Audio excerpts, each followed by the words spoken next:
မနက်ခင်းလင်းအားကြီးချိန်မှာဒေါ်နန်းမူတယောက်မမလေးရဲ့အခန်းတကားကိုဟပြီးကြည့်လိုက်ပါတယ်။ညာကအတံပန်းတချို့ကြားမိတယ်လို့ရှိပေမဲ့ဝင်မကြည့်ရဲခဲ့ပါဘူး။မမလေးမနှက်စာဘာစားမလဲ။ဒေါ်နန်းမူစကားဆုံးအောင်မပြောနိုင်ပါဘူး။သူမမျက်လုံးတွေပြူးကျဲသွားပါတယ်။လလဝီဟာမှန်တင်ကုန်းရှေ့ကကြမ်းမြေပေါ်မှာသတိလစ်ပြီးလဲကျနေပါတယ်။ဘေးနားမှာတော့အဖိုးကြီးစီကဝယ်လာတဲ့ရှေးရောင်းမှန်လေးကမှောက်လျက်သားပြုတ်ကျနေပါတယ်။အမလေးမမလေးမဖြစ်တာလဲရှင်။ဥက္ကရာကြီးရေလာပါအောင်ရှင်။မမလေးလဲနေလို့အိမ်သားတွေအုံးကျွတ်ကျွတ်ဖြစ်ကုန်ပါတယ်လှလောက်ရီရဲ့ဖခင်ဥက္ကရာဦးကျော်စွာကသူမကိုဂရင်မော်တွက်တင်ပြီးဆရာဝန်စီချက်ချင်းဖုံးဆက်ပါတယ်လှလောက်ရီရဲ့မျက်နှာကဖြူရော့နေပြီးကိုလက်တွေကအေးဆက်နေပါတယ်မလာနဲ့ထွက်သွားမမလေးဒီမလေးတတိယပြီလားရှင်ဘာဖြစ်တာလဲပြောပါဦးလှလောက်ရီမျိုးလုံးပွင့်လာပါတယ်သူမရဲ့မျိုးလုံးတွေထဲမှာကြောရွံ့မှုတွေပြည့်နှက်နေပါတယ်ညာကမြင်မဲ့ခဲ့တဲ့မြင်ကွင်းကအိမ်မက်မဟုတ်ဘူးဆိုတာသူမသိပါတယ်သူမရဲ့လက်ဝင်းကိုစမ်းကြည့်လိုက်တော့အေးဆက်တဲ့လက်ချောင်းတွေနဲ့အရာထင်းနေတယ်လို့ခံစားရပါတယ်မှန်အဲ့ဒီမှန်ပမာလဲဒေါ်နတ်မူအဲ့ဒီမှန်ကိုလွတ်ပစ်လိုက်ခုချက်ချင်းသွားယူသွားဒေါ်နတ်မူကကျမ်းမြေမော်ကမှန်ကိုကြောရွံ့နဲ့ကောက်ကင်လိုက်ပါတယ်သူမမှန်လေးကိုကြည့်လိုက်ပေမဲ့ပုံမှန်အတိုင်းဒေါ်နန်းမူရဲ့မျက်နှာကိုပဲမြင်ရပါတယ်။မမလေးဒီမှန်ကဘာဖြစ်လို့လဲရှင်။ပုံမှန်ပဲဟာကိုနေမသိဘူး။အဲ့ဒီမှန်နဲ့အဲ့ဒီထဲမှာတရေမှရှိတယ်။ငါ့ကိုတတ်မလို့ထားယူသွားစမ်းပါ။တမီးရဲ့အိမ်မဆိုးတွေမနေတာနေမှာပါ။မှန်ထဲမှာဘလို့လှုပ်တရေရှိမှလဲ။အဖေအဲ့ဒီမှန်ကိုဖယ်လိုက်ပါမယ်။တမီးအနားယူလိုက်ပါအောင်။ဖခင်ဖြစ်သူကချော့မော့ပြောပေမဲ့လှလှဦးဒီစိတ်မေးနိုင်ပါဘူး။သူမအမှန်ကိုခန်းထဲကနေဖယ်ထုတ်လိုက်တာကိုပဲမြင်မှာအသက်ရှူနေနေခြောင်သွားပါတယ်။ဒါပေမဲ့အဲ့ဒီနေ့ကစားပြီးလှလှဝရီရဲ့ဘဝပြောင်းလဲသွားပါတယ်။နောက်ထပ်3ရက်ကြာခဲ့ပါပြီ။လှလှဝရီဟာအိမ်ထဲကအိမ်မြေမထွက်ရတော့ပါဘူး။နေ့ဘက်ဆိုရင်နည်းနည်းသက်သာပေမဲ့ညဘက်ရောက်ရင်တော့သူမအတွက်ငရဲပါပဲ။သူမအိပ်ပျော်သွားတိုင်းညကမြင်ခဲ့တဲ့ပုတ်ဆက်နေတဲ့တရေမကအိမ်မက်ထဲထိလိုက်လာတတ်ပါတယ်။အဆိုးဆုံးကတော့သူမဟာမှန်တယ်ကုန်းရှိကိုမသွားရဲတော့တာပါပဲသူမကိုယ်တိုင်မှန်ကိုကြည့်ဖို့ကြောက်နေပါတယ်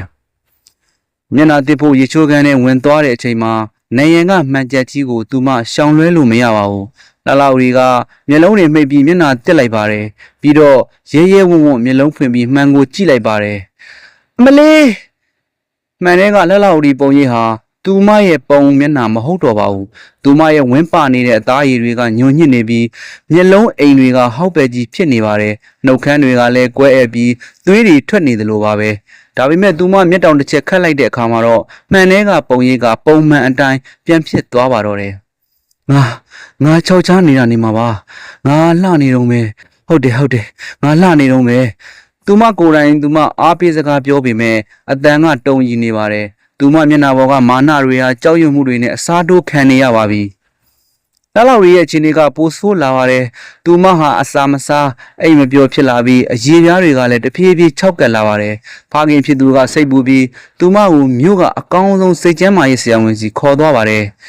။မောင်လှလောက်ရီခံစားနေရတွေကိုပုံမလင်းလင်းပြောပြလို့ရပါတယ်။ဒီမှာဘယ်သူမှမရှိပါဘူး။ဆရာကျမယူနေတာမဟုတ်ဘူးအဲ့ဒီမှန်ထဲမှာတကယ်ပဲတရေရှိတယ်သူမကငါအလှကိုလိုချင်နေတာသူမကငါ့ကိုမှန်တိုင်းလိုက်ချောက်လန့်နေတယ်ဒါစိတ်ရဲ့ထင်အောင်ထင်မှဖြစ်မှုပါမင်းကမိမိကိုယ်ကိုအလှပေါ်အလွန်မဲအာယုံစိုက်လွန်းလို့အလှပြတ်မှာကိုကြောက်တဲ့စိတ်ကဒီလိုပုံရိပ်တွေကိုဖန်တီးပေးတာပါဆရာဆေးထိုးပေးလိုက်ပါမယ်တောက်လိုက်ရင်တက်တာသွားမှာပါဆရာဝန်ကစိတ်ငြိမ်စေးတွေပေးလိုက်ပါတယ်လှလောက်တွေကဆေးတွေကိုတောက်ပေမဲ့အခြေအနေကမထူးကြပါဘူးသူမမှန်ရှိရောက်တိုင်းမှန်တဲ့ကတည်ရင်မှကတဖြည်းဖြည်းပူပြီးထင်ရှားလာသလိုခံစားရပါတယ်ဒီနေ့ညတော့မိုးသက်လေးပြင်းတွေကျနေပါတယ်လှလောက်တွေကအိမ်ခန်းထဲမှာတယောက်တည်းရှိနေပါတယ်သူမဟာဆေးရှိန်ကြောင့်မှေးကနေဖြစ်သွားပါတယ်လှလောက်တွေလက်နိုးလာပါတယ်အခန်းထဲမှာမီးမိတ်ထားပေမဲ့လာရောင်ကမှတ်တင်ကုန်းပေါ်ကိုဖျားကျနေပါတယ်။မှတ်တင်ကုန်းပေါ်မှာဥက္ကရာကြီးတိန်းထားခိုင်းတဲ့အမှန်တရားကိုပြတဲ့မှန်ကဘလို့နီးနဲ့ရောက်နေမှမသိပါဘူး။တင်လျက်သားရှိနေပါတယ်။ဘယ်သူယူလာတာလဲ။ဒေါ်နတ်မူသူမအော်ပေမဲ့မိုးတန်လေတန်တွေကြောင့်ဘသူမှမကြားရပါဘူး။လှလောက်ရီဟာ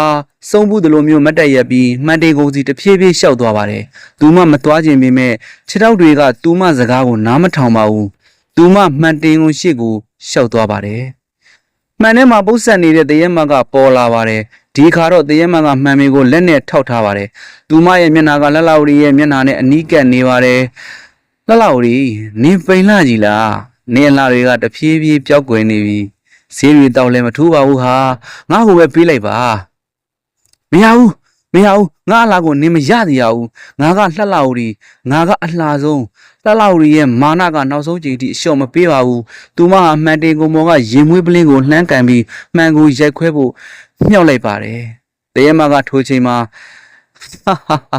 ရိုက်ခွဲလိုက်လေနင်ငါ့ကိုရိုက်ခွဲလို့ရှိရင်နင်ရဲ့ဝိညာဉ်ကိုလည်းနင်ကိုယ်တိုင်ရိုက်ခွဲလိုက်တာပါပဲငါကနင်ရဲ့မာနပဲလှလှဝရီလှလှဝရီဟာရင်မွေးပလင်းနဲ့မှန်ကိုအရှိန်ကုန်လွှဲရိုက်လိုက်ပါတယ်ကြေဝါပေါင်းနဲ့ရှေးဟောင်းမှန်ကလေးကဖန်ကွဲစာပေါင်းများစွာအဖြစ်ကွဲရသွားပါတယ်ဒါပေမဲ့ထူးဆန်းတာကဖန်ကွဲစာတိုင်းမှာပုတ်ဆက်နေတဲ့တရဲမာရဲ့မျက်နှာပေါင်းများစွာလှလှဝရီကိုစိုက်ကြည့်နေပါတယ်အခုနင်ငါတို့နဲ့အတူသွားပြီလှလှဝရီငါတို့အတူသွားပြီနော်လှလှဝရီကဖန်ကွဲစာတွေကြားထဲမှာမိမိကိုယ်ကိုကြည့်လိုက်တဲ့အခါ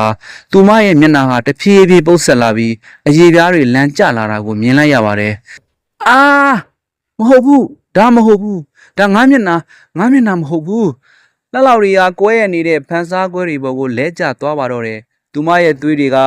ဖန်ကွဲစားတွေပေါ်မှာစီးကြပြီးမှန်တဲကတရဲမကိုရေတံတွေကအခန်းထဲမှာဟိမ့်နေပါတော့တယ်လှလှရီဟာသူမရဲ့မာနကိုမစွန့်လွတ်နိုင်ခဲ့လို့အမှန်တရားကိုပြတဲ့မှန်ရဲ့ကျိန်စာတင့်မှုကိုခံလိုက်ရပါပြီ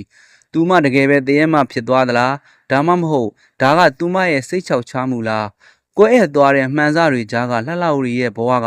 ဘယ်လိုဆက်ပြေမလဲဆိုတာကိုတော့နောက်ထပ်အပိုင်းသုံးမှာဆက်လက်နားဆင်ပေးကြပါအောင်နော်ကျွန်တော်ရဲ့ story podcast ကို channel လေးကို subscribe လုပ်ထားဖို့မမေ့နဲ့အောင်နော်အားလုံးဘေးကင်းကြပါစေခင်ဗျ